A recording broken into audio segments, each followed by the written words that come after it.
What's up, Texas? I'm Shawn Harris. What an honor to have our book on the Bluebonnet list and to know so many of you are reading The First Cat in Space, Ate Pizza. I'm Shawn Harris. I'm the illustrator. I made this book with my childhood friend, author Mac Barnett. He's going to send you another video because he's on a tour for another book right now. But anyway, whose idea was it for us to make The First Cat in Space, Ate Pizza? Well, I was doing some experimentation, filming drawings that I was making, just still drawings. I was just drawing characters on a piece of paper, but then I was taking my phone and I was like moving my phone camera over my drawings and making voices for the characters and having them talk to each other. And I had posted a couple of these things and I didn't know why I was doing it. I was just experimenting, which is how a lot of ideas start. And Mac had seen my experimentations and he was starting a book club show, and this was right around the beginning of the pandemic, and all of a sudden everybody's home from school and Mac was reading a book every day over Zoom, over Instagram, just to give people something to do in the middle of their day every day. And then he called me up, which he does almost every day, and said, hey, I think on Saturday it'd be cool to do a cartoon.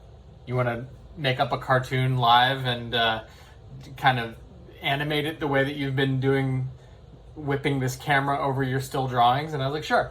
And we just started telling the story of a cat that gets blasted into space to save the moon from being eaten by rats. And that was the start of the book.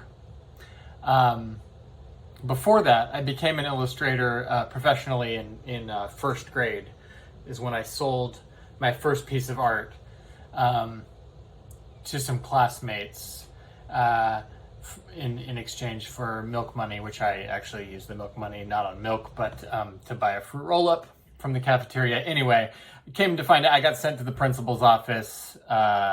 School rules prohibited you from selling anything on the campus, and I kind of forgot that. So I got in a little bit of trouble. I had to take the next decade or two to hone my craft, and eventually I became an illustrator. I've always liked drawing. Me and Mac are best friends. This question says, was creating a graphic novel something that we both wanted to do together?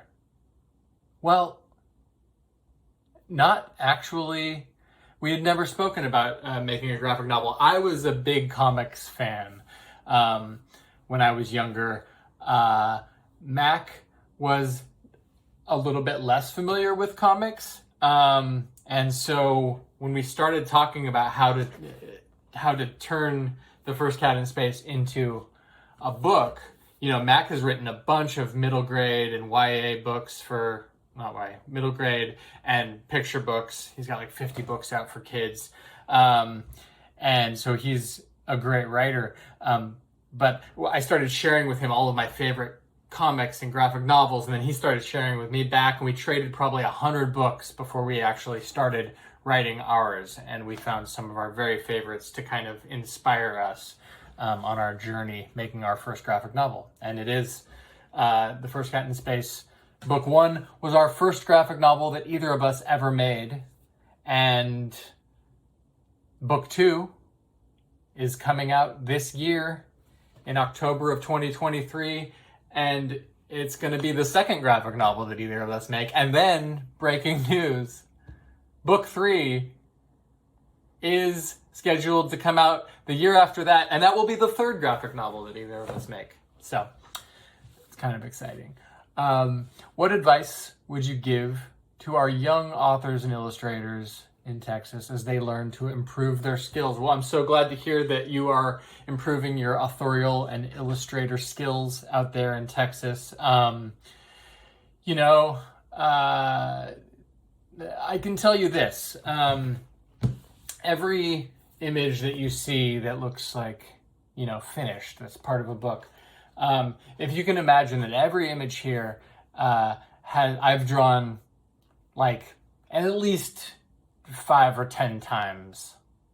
And recycled those pieces of paper because they weren't just right before I got to the final image that you're looking at. And sometimes way more than 10 times too. So I have sketchbooks that are full of sketches, and sometimes I draw small and then eventually get bigger. Sometimes I'm going for the final and I'm like doing my best in coloring it as well as I can, and then I just get to the end and I go, it's not quite how I thought it was gonna look. I don't know about you, but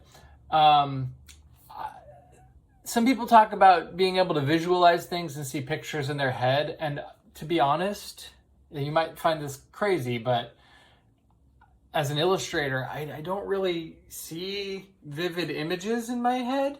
And that's one of the reasons why I like to draw, is because I do like to imagine things, but I can't quite see them. So when I start drawing on paper, that's like the best route or method that I can use to be able to see the things that I'm imagining. And that's why I like to draw. But because I don't see it in my head, I'm not just kind of copying it from my head onto the paper. And so I don't really know how something's going to work or look until I draw it. So a lot of times I do a lot of different drafts. And sometimes when you do a lot of different drafts, it feels like that is, you're failing at your drawing, but that's not actually the case. It's, I find that making art is very trial and error. And sometimes without changing anything about what you're doing, it just takes drawing the cat looking up at a piece of pizza like 20 times, and you thumbtack them all on the wall and you look at them and you go, well, that one's got a lot of life, and for some reason those ones don't, and then you just choose the best one. So yeah, keep at it. I hope to see you guys on a book tour, and maybe one of your book tours in years to come. Thanks for listening.